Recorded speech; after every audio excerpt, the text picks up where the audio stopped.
Evangelho de Mateus, por favor. Mateus capítulo 1. Nós vamos começar lendo este texto. Deixa eu explicar para você. Vamos fazer aquele sermão tradicional que você está acostumado a me ouvir.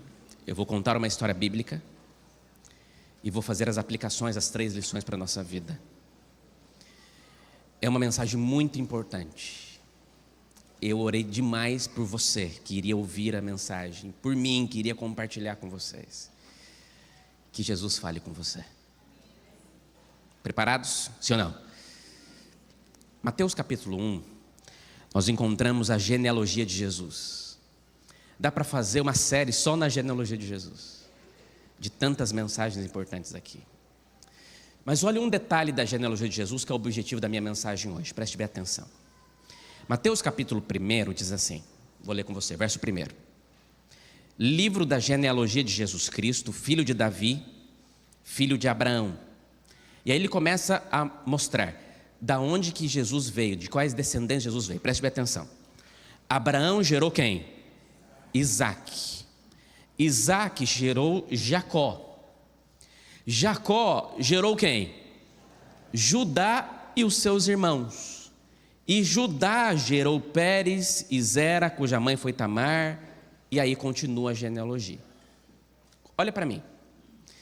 Quando nós olhamos para a genealogia de Jesus, Jesus escolheu, Deus escolheu, que viria da família de Abraão, das descendentes de Abraão.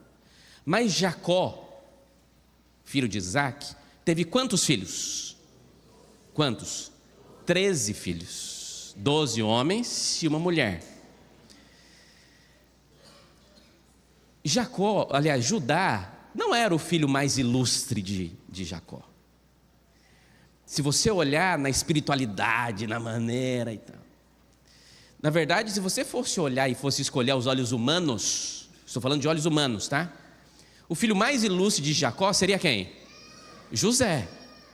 Então, logicamente, Jesus deveria ter vindo na linhagem de José. Mas Jesus não veio na linhagem de José. Jesus veio na linhagem de Judá. Por quê? Por que Deus escolheu vir na linhagem de Judá? Tem uma explicação bíblica. E é isso que eu quero ensinar para vocês hoje. Essa escolha veio, na verdade, não por causa de Judá. Veio por causa da sua mãe. E isso aqui é algo muito interessante. Acho que você já conhece essa história, mas me permita relembrar com você, porque a Bíblia é linda e cheia de detalhes. Gênesis capítulo 29, abre aí, por favor. Vamos tentar entender um pouquinho essa história. E aí vamos aplicá-la aí para a nossa vida. Gênesis 29.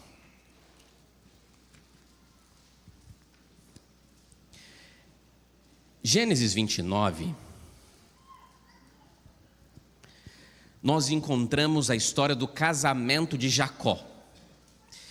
Veja, deixa eu só explicar uma coisa aqui importante para você. Quando nós vamos ler textos bíblicos, principalmente do Antigo Testamento, eu sei que existem muitas coisas que são diferentes da cultura de hoje em dia. Então nós precisamos ler o texto bíblico lembrando da cultura daquela época, para ela fazer sentido para nós. Então, algumas coisas que estão aqui, você vai falar, não, mas era muito diferente. E era, eu vou tentar mostrar para você. Mas que fazia significado para eles e para as decisões que eles iriam tomar. Gênesis 29 vai falar agora de Jacó fugindo. Porque você lembra que Jacó, ele era irmão gêmeo. Como é que chamava o irmão dele? Esaú. Jacó era filho de Isaque com a sua mãe Rebeca. E Jacó não era o filho preferido de Isaque. O filho preferido de Isaque era Esaú. Jacó enfrentou uma rejeição assim. Mas ele achava que quando ele conseguisse a primogenitura, ele receberia a bênção de Deus e principalmente a aceitação da sua família. A sua mãe gostava dele. E ele cria ferramentas para conseguir aquilo que ele queria. O que Jacó queria era conseguir uma bênção que era dada ao filho mais velho, mas ele não era. Mas ele consegue criar mecanismos de engano. Por isso, talvez o seu nome teve tanta influência, né? Enganador, aquele que engana. E ele tentou criar estratégias. Você conhece a história, não é esse o objetivo aqui. Jacó, ele teve que criar ferramentas para conseguir aquilo que ele queria. E conseguiu, sim ou não? Conseguiu, mas custou caro, não custou? Custou muito caro. Às vezes, aquilo que nós sonhamos tanto, quando conseguimos, cobra preços. E tem que saber se você está disposto a pagar o preço daquilo que você tanto quer. A vida é feita de escolhas, mas cada escolha tem consequências. E precisamos entender sobre elas. Jacó, na verdade, conseguiu o que ele queria, mas viveu fugindo do seu passado. Eu já preguei sobre isso aqui. E viveu uma vida com medo, em que qualquer situação que acontecia, ele pensava que era o passado vindo atrás dele. Não tinha paz. Ele tinha a primogenitura, entre aspas, mas não tinha paz. Não tinha aquilo que ele mais precisava. Quando depois que ele foge, ele tem um sonho no meio do caminho, ele sonha e tal, e Deus vai tentando de alguma maneira resgatar Jacó, ele chega na terra do seu tio. Como é que chamava o tio dele? Labão. Labão era quem? Irmão de Rebeca, da mãe dele. E a mãe dele gostava de Jacó, só que a mãe dele, depois da situação, falou: filha, eu não vou segurar as suas broncas não, você vai ter que ir embora. E Jacó teve que ir embora. E quando ele chegou na casa de Labão, ele viu ali a oportunidade de reconstruir a sua vida. Nesse momento ele encontra e ele conhece Raquel. Raquel tinha uma irmã mais velha. Como é que chamava a irmã mais velha? Lia. E é por isso que tem aquela frase antiga que diz que Jacó era analfabeto, que amava Raquel e não Lia. Agora, a grande questão... Desculpa, foi mal. Perdão, eu não aguentei. Estou ficando velho, eu acho. Lá em Gênesis 29 fala desse encontro. Vamos ler o texto, é melhor. Gênesis 29, versículo 13. Olha o texto bíblico aqui para a gente. Diz assim: quando Labão, vamos só ler o texto aqui. Quando Labão ouviu as novas de Jacó, filho de sua irmã, correu ao encontro dele, abraçou e o beijou e o levou para casa. E Jacó contou para Labão tudo o que havia acontecido. Estou lendo a Nova Almeida atualizada. Então Labão disse: de fato, você é meu osso, é minha carne, você é meu parente, eu vou cuidar de você. E Jacó ficou na casa de Labão durante quanto tempo? 1 mês. Neste 1 mês, Jacó estava ali como hóspede, mas trabalhando. E aí um dia Labão fez uma proposta para ele. Qual foi a proposta? Depois Labão disse a Jacó: será que você vai trabalhar de graça só por ser meu parente? Diga-me qual deve ser o seu salário. Você está trabalhando para mim e eu quero pagar você. O que você quer receber como salário pelo tempo que você está trabalhando para mim? Labão tinha uma condição financeira boa, ele era um bom fazendeiro. Mas o verso 16 diz assim: ora, Labão tinha 2 filhas, Lia, a mais velha, e Raquel, a mais nova. O verso 17 diz que Lia tinha uns olhos sem brilho. Na minha versão diz: Lia tinha uns olhos sem brilho. Mas algumas versões diz: Lia tinha uns olhos baços. E na verdade nem tem muito significado em português essa palavra assim, sabe? E aí quando vai falar de Raquel, diz assim, ó, Lia tinha os olhos sem brilho, baços, porém Raquel era bonita e formosa. Raquel tinha uma boa aparência.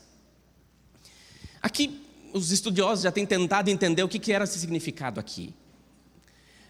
A palavra que poderia melhor ser traduzida aqui para olhos baços seria fracos. Então Lia tinha olhos fracos. Alguns estudiosos tentam entender isso. Alguns dizem que ela tinha problema de visão. Sabe quando você tem problema de visão? Que você está sem óculos, como eu estou agora, e eu tenho que ler lá e não estou conseguindo, eu tenho que, sabe, fazer força assim para ler. Talvez. Alguns outros dizem que ela tinha olho triste, um semblante caído, um semblante de tristeza, de angústia. E outros estudiosos acreditam que de fato ela não tinha beleza comparada àquela época, de acordo com os padrões daquele tempo. O que a Bíblia está querendo dizer aqui é que Raquel era mais bonita do que Lia. Talvez seja isso aqui o texto. Mas esses olhos sem brilho, esses olhos sem força, simbolizava muito sobre a sua própria personalidade da vida de Lia. E Jacó diz então, verso 18: como Jacó amava Raquel, disse a Labão: trabalharei para o Senhor durante quanto tempo? 7 anos, para poder casar com Raquel, sua filha mais nova. E Labão respondeu: é melhor dá-la a você do que a outro homem, fique aqui comigo e trabalhe. Assim, por amor a Raquel, Jacó trabalhou durante 7 anos. E diz que Jacó amava tanto Raquel, que diz, e quando você vai entender a essência do texto, era um amor quase que uma idolatria, sabe? Porque diz que ele trabalhou quanto tempo? Trabalhar 7 anos é pouco ou muito? Rapaz, Na verdade, naquela época, você tinha que pagar um dote num casamento, né? Mas o dote de Raquel era bem inflacionado, sabe? Aquele dote alto. E aí Jacó trabalhou, mas disse que ele amava tanto Raquel, e gostava tanto dela, que passou como se passou muito rápido esse momento. Verso 21. Então ele disse a Labão: dê-me a minha mulher, pois já venceu o prazo para que eu me case com ela. Assim Labão reuniu todos os homens do lugar e deu um banquete. E à noite ele trouxe Lia, sua filha, e entregou a Jacó. Mas peraí. Assim Labão reuniu todos os homens do lugar e deu um banquete, deu uma festa de casamento. Mas quando chegou a noite, ele trouxe quem? Lia, e entregou a Jacó. Deixa eu tentar explicar isso aqui para você. Olhe para mim. Como é que funcionava um casamento na época do Antigo Testamento? O casamento demorava 7 dias. Quantos dias? 7 dias. Se você que já se casou há pouco tempo, lembra como foi caro casar. E isso, uma cerimônia que dura o quê? 3 horas, 4 horas ou mais. Naquele tempo, você tinha que sustentar os convidados por 7 dias. Café da manhã, almoço e janta, bebidas e comidas e tudo mais. 7 dias. Então, quando nascia uma mulher, o pai já tinha que guardar dinheiro desde quando ela nascia, para não correr o risco de chegar depois. Por isso que o dote era importante, para ajudar a arcar ali com as situações.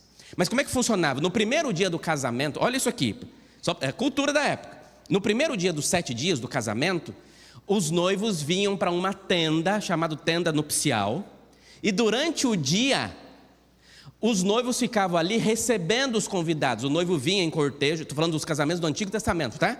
Os noivos vinham em cortejo e entregavam os presentes e davam os cumprimentos para os noivos na tenda nupcial. Pelo que dá para entender pelo texto, Jacó ficou o dia inteiro recebendo presente com quem? Com quem? Com Raquel. Está dando para entender, não? Quando escureceu, não tinha light, não tinha energia, escureceu, Labão pensou: agora é a minha oportunidade. Amigos, Lia, ela enfrentou muita situação assim, sabe? Ela teve que ser influenciada a se sujeitar pelo seu pai a situações muito desafiadoras. Era o pai quase que dizendo assim: eu sei que você não vai casar, minha filha. Porque depois ele vai falar a situação lá para Jacó, e a desculpa que ele dá é muito fraca, sabe? Labão dá uma desculpa muito fraca.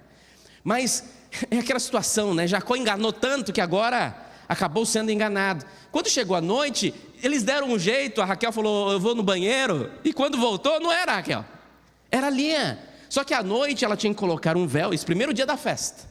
Tinha que colocar um véu, eles fechavam a tenda, e as pessoas ficavam do lado de fora, esperando o casamento se concretizar. Concretizava o casamento, eles passavam 6 dias celebrando o casamento que aconteceu. Era diferente, né? Era até constrangedor, mas era a cultura. Jacó estava tão empolgado, dormiu com a sua esposa. No outro dia, quando a luz acendeu, quando o sol nasceu, e ele olhou, não era Raquel, era Lia. Você consegue imaginar? Ele se sentiu enganado, mas Lia também sentiu muito ali. Porque imagina o que Jacó falou para ele. Eu acho que ele nem falou naquele momento. Ele já saiu correndo, porque não era a esposa que ele amava, e foi falar com o pai dela, e falou: Labão, o que você fez? E aí ele vai dar a resposta. Olha aqui o texto, ele vai dar a resposta. Está aqui no versículo, capítulo 29, você vai entender aqui o texto. Verso 26, no verso 25 ele já diz: ao amanhecer, Jacó viu que era Lia, e aí foi falar com Labão e disse: o que é isso que o Senhor fez comigo? Não é verdade que eu trabalhei por amor a Raquel? Porque então o Senhor me enganou? Então Labão respondeu: em nossa terra não se costuma dar em casamento a mais nova antes da primogênita. Espera aí, se não tem esse costume, era para ele ter falado quando? 7 anos antes. Mas Labão já estava meio que pensando o que ele iria fazer, sabe? E aí no verso 27 diz: complete a semana de festa de casamento da primogênita, E depois daremos a você também a outra, pelo trabalho de mais 7 anos que você ainda me... Então, na verdade, ele não esperou mais 7 anos para casar com Raquel. No final da semana, ele pôde se casar com Raquel, mas teve que trabalhar, cheque pré-datado, mais 7 anos pela nova pretendente. Imagina! E foi mais 7 anos trabalhando. E diz o verso 28, Jacó fez o que Labão pediu e completou a semana de festa da primogênita. Depois Labão lhe deu por mulher a sua filha Raquel. E Labão tinha dado a sua serva Bila para que fosse serva de Raquel, sua filha. E Jacó também teve relações com Raquel, mas ele amava Raquel mais do que amava Lia. E continuou trabalhando para Labão durante mais 7 anos. Até aqui, amigos, eu só tentei explicar para vocês o que aconteceu. Deu para entender a história, sim ou não? O que aconteceu foi processos de engano. O Jacó, que era enganador, também foi enganado, também enfrentou situações desse sentido. Mas aqui a gente vê 2 mulheres que estão envolvidas no meio da situação. Lia, sabe, sendo menosprezada pelo seu próprio pai, que não acreditava talvez nela, e usando ela como uma situação para conseguir mais tempo de trabalho do Jacó, sei lá. Só que agora vem o trecho que eu quero chamar a sua atenção. E aqui você precisa entender o texto bíblico, amigo, porque aqui é a mensagem de Deus. Olha o que diz o verso 31. Quando o Senhor viu que era Lia desprezada, o Senhor fez o quê? Viu o desprezo da Lia, fez com que ela fosse fecunda, ao passo que Raquel era estéril. Mas o texto dá para entender que, na verdade, as 2 filhas de Labão eram estéreis. As 2 não podiam dar filhos. E naquela época, a cultura patriarcal fazia com que as mulheres tinham que dar filhos, principalmente homens, para que a linhagem pudesse continuar. As 2 não podiam dar filhos. Jacó, possivelmente, pelas 2 esposas, não poderiam ter linhagem para que Jesus viesse. Talvez pelas servas. Mas naquele momento Deus viu o desprezo que Jacó tinha com Lia e fez com que ela ganhasse filhos. Só que aqui vem um detalhe que a Bíblia fez questão de colocar sobre Lia, e eu quero que você entenda esse detalhe, porque diz o verso 32, assim Lia ficou grávida e deu à luz a um filho homem, e colocou o nome desse filho de Ruben, pois disse, o Senhor viu a minha aflição, por isso agora meu marido vai me amar. Olha aqui para mim. A palavra Ruben significa, Ruben é filho. É quase uma exclamação. É um menino. Quando ela conseguiu o seu primeiro filho, Ruben, ela ficou tão alegre que ela disse assim, agora o meu marido vai me amar através do meu filho. O desejo dela era conseguir a atenção do marido pelo filho que estava nascendo. Está dando para entender aqui a situação? Só que o marido não a amava. Sabe por quê, amigos? Quando nós passamos por enfrentamentos de rejeição, geralmente nós achamos e tentamos encontrar respostas e motivos por que isso está acontecendo. E muitas vezes temos uma tendência de ir até para a idolatria. O que estava acontecendo aqui era um círculo vicioso de idolatria. Jacó idolatrava Raquel, Lia idolatrava Jacó, e um querendo conquistar o amor do outro, sabem? Era um círculo que não se construía, porque era um relacionamento que estava sem base verdadeira daquilo que Deus tinha sonhado para eles. E Ruben veio como um presente de Deus, e Lia falou, olha, um filho. E eu imagino Lia pegando o menino e falou, deixa que eu levo para o meu marido. E, olha aqui, meu bem, é um menino. Como dizendo assim, agora você vai me amar. Mas ele ainda continuava rejeitando.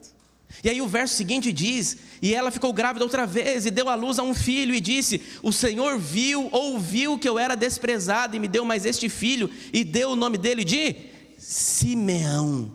Simeão significa aquele que ouve. Esse texto mostra que, na verdade, depois que nasceu o primeiro filho, Lia foi falar com Deus e falou, Senhor, eu tive um filho, por que meu marido ainda não me ama? E agora nasce o segundo filho, e ele está dizendo assim, agora Deus me ouviu, porque agora, através de Simeão, eu vou ter o amor do meu marido. Está entendendo o ponto? E aí, mais uma vez, ela é rejeitada. Verso 34, então Lia ficou grávida ainda outra vez e deu à luz a um filho e disse: agora, desta vez, o meu marido se unirá mais a mim, porque agora eu lhe dei 3 filhos homens. Terceiro filho. E aí colocou o nome desse menino de Levi. Sabe o que significa Levi? Apegado. Agora o meu marido vai se apegar a mim, agora eu vou ter família. Agora com 3 filhos não vai ter condições, agora a minha vida vai ser reconstruída. Está dando para entender? Ela foi tentando construir a situação da sua família através dos filhos. Mas aconteceu no 4º filho uma mudança na vida de Lia. Uma chavinha se mudou na sua cabeça. E algo acontece aqui. Olha o que diz o verso 35. Mais uma vez, Lia ficou grávida e deu à luz a um filho. E aí ela diz: desta vez eu farei o quê? Louvarei o meu marido, é isso? Dessa vez meu marido vai me amar, é isso que está dizendo aqui? Não. Uma chavinha mudou na mente dela. E ela diz assim: desta vez eu louvarei ao Senhor. E por isso lhe deu o nome de Judá, que significa louvor. Louvor. E depois disso, ela não teve mais. Na verdade ela vai ter depois mais 3 filhos. Mas neste momento ela para de ter filhos pelo motivo errado que ela estava tendo, sabe? Porque uma chavinha muda e ela olha e fala assim: a partir de agora eu entendi. Essa vez eu não vou levar esse meu filho para o meu marido. Não é ele que eu tenho que conquistar. Dessa vez eu vou entregar este filho a Senhor. E por este motivo, pelo louvor que Lia deu a Deus, que a descendência de Jesus veio através de Judá. É como se Cristo olhasse e falasse assim: ó, eu quero que sempre as pessoas vejam que através do seu entendimento, Lia, da sua oração, o seu nome será lembrado para sempre como aquela que fez parte da família de Jesus. Pastor, o que conseguimos entender sobre essa história? E eu separei 3 lições aqui, amigos, muito importantes para a gente. Eu vou gastar meus últimos minutos entendendo. Eu só queria que você relembrasse a história, mas essas lições são muito importantes para a gente. Primeira lição, preste bem atenção no que eu vou dizer. Eclesiastes capítulo 3 diz assim: tudo tem seu tempo. Tem tempo de guerra, tem tempo de paz, tem tempo de plantar, tem tempo de colher. Tem coisas na vida, amigos, que nós temos que lutar. Existem sonhos que não serão construídos pelo acaso. Tem coisas na vida que nós temos que batalhar muito para conseguir. E quanto mais batalhamos para conseguir, mais entendemos o valor que aquela conquista tem. Porque você reconheceu do seu esforço para que aquilo pudesse acontecer. Mas também reconheceu de que Deus te deu energia, saúde e força para que você pudesse continuar. E Deus incentiva você a lutar às vezes. Continuar nas suas batalhas e lutar as suas batalhas. Mas, queridos, o que essa história me ensina é que tem momentos em que você não tem que lutar. Tem momentos que a batalha não é sua. E que você precisa na sua jornada aprender a escolher as batalhas que você vai enfrentar. E tem algumas que vale a pena você escolher. Mas existem outras, amigos, que Deus mandou dizer para você esta manhã que esta batalha não é sua. Esta batalha é do Senhor. Ele está à frente. Ele está cuidando de todas as coisas. Nós ouvimos que nós temos que lutar sempre, lute sempre, lute sempre. E eu sei, você precisa lutar com as suas forças para aquilo que Deus espera de você. Mas existem momentos, amigos, que Deus falou assim: filho, aprenda a confiar em mim. Aprenda a entender que eu estou olhando para a sua vida, eu estou enxergando a tua história, eu estou preparando o terreno para que você esteja pronto, para quando a vitória chegar, você possa viver a vitória do Senhor. Mas aprenda a descansar. Eu sei, nós criamos expectativas na vida. E nós geralmente queremos perfeição. Os filhos nascem, a gente quer que os filhos sejam os mais perfeitos do mundo, que eles não tenham defeitos, que eles sejam bonzinhos, que eles não chorem, que eles não gritem. E é uma luta, eu sei. Eu sou pai hoje. Tem horas que a gente fica assim, Senhor, eu sei, é o meu filho. E agora ele está numa fase de curiosidade, de querer ver, de querer ouvir, de querer conhecer, de querer andar.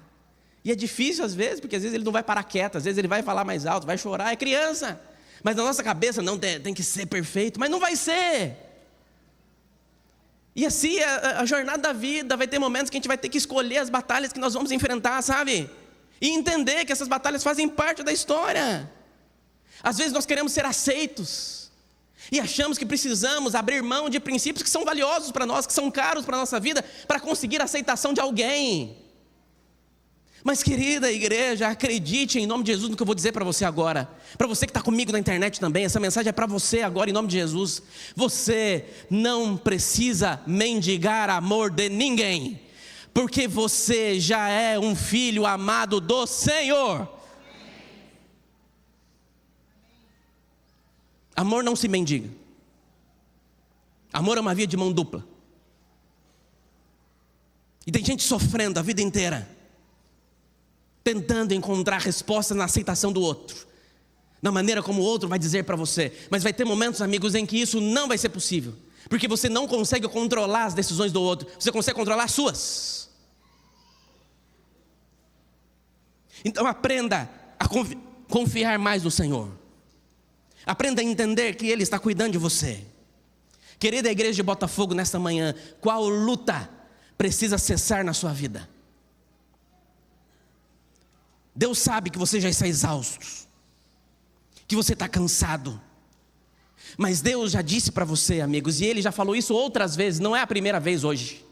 Deus já falou para você que essa luta não é sua, que Ele pode cuidar dessa luta para você, mas você insiste em lutar do seu jeito. Lia queria a aceitação da sua família e queria utilizar os filhos que estavam nascendo para conseguir vencer uma batalha que era íntima dela, uma forma de enfrentar os seus próprios traumas, as suas próprias rejeições. Era muito difícil viver naquele tempo com as rejeições que ela tinha, mas era naquele momento que Deus queria ensinar para ela que quando ela aprendesse a louvar a Deus com a sua vida, Deus cuidaria do resto. Quais são as batalhas que hoje Deus quer fazer cessar no seu coração? Segunda lição. Existem alguns desejos que você tem, escute, que são destruidores. Vou explicar. Você consegue abrir a sua Bíblia mais uma vez?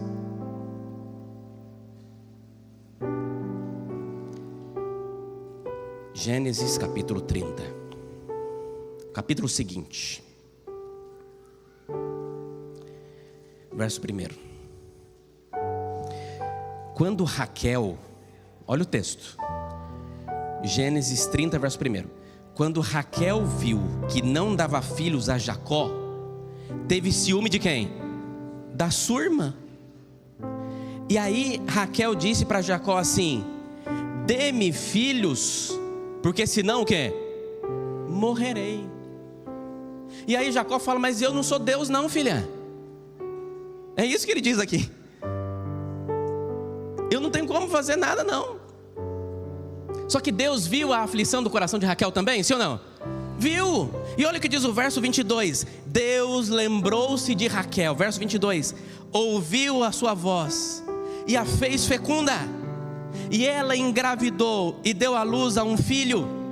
E aí ela disse assim: Deus tirou de mim a minha vergonha, Deus tirou de mim o meu vexame, agora eu sou mãe. E colocou o nome desse filho de José. O que significa José? Que Deus acrescente. Então ela disse: que o Senhor me dê ainda o quê? Outro filho. Engraçado o ser humano, né? Ela não podia ter filhos. Ela clamou ao Senhor e diz a Bíblia que Deus ouviu a oração dela, sim ou não? Deus ouviu a oração dela, Deus deu um filho, José, um filho abençoado. Mas ela falou assim: Senhor, mas eu não quero só um, minha irmã tem muitos, então me dê mais. Capítulo 35, verso 16.